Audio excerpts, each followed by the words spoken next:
Clinicians, sometimes you hear them talking about sensory seeking or sensory avoidance. What does that mean? Yes, and this is kind of coming into that thing of what happens when your brain isn't processing that sensory information perhaps as effectively as other people might. So, and often we can talk about, we talk about sort of a little bit of unders and overs, don't we, in terms of how that sensory processing change or difference might work for different children.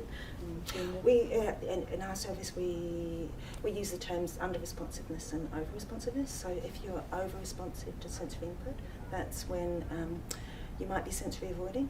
So sensory input is really overwhelming for you. It's like a little tiny bit of sensory information feels like an awful lot for you, or floods your brain, and it's really overwhelming.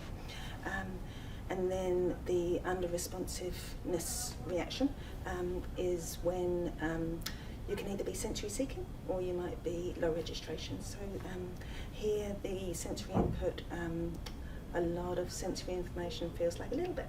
So, and when you're sensory seeking, you like that sensory information, you love that sensory information, you're trying to do more to get that sensory input that your brain needs. And then low registration, these kids aren't so active in trying to get that sensory input. They are more relaxed about it. They're not aware of sensory input until it's at a really high level, so they're not aware of noise until it's really loud.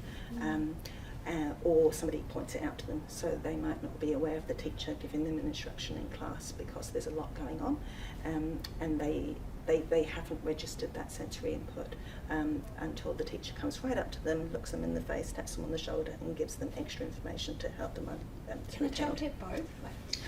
And the child have both. That is such a common question, and one we get asked that every single time we run the course from somebody I should have said that. Yes, you can have both. Yeah. It can look like you can have both. So it can look like you might be over responsive, say in your touch, your tactile processing, but you might be seeking of auditory input, so you sound. So you can have mixed responses, or you might be neither. You might be neither under or over in another sensory input. Yeah. You might show both characteristics in the same sensory area. So often I'll have questions of, well, my child's in the car and he's telling everyone else to be quiet, but then he's singing along to the noise, the radio, and making all his noises, but he's telling him, shh, when his siblings are talking.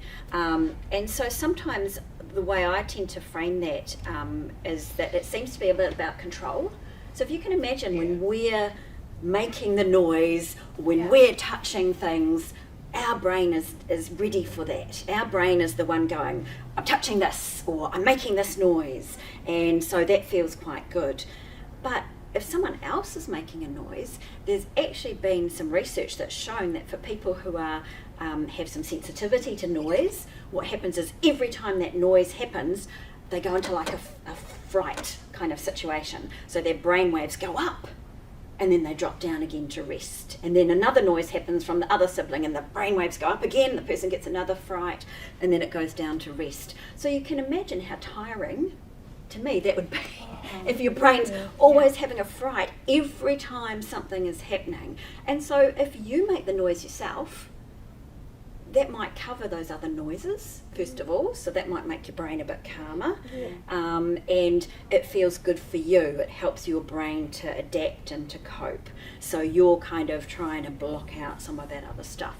So I think it can often appear that the child is under or over responsive in the same sense. But if the child has control over that sensory input, then it's more likely that they are over responsive to it. It's more likely that they're becoming overwhelmed by that sensory input.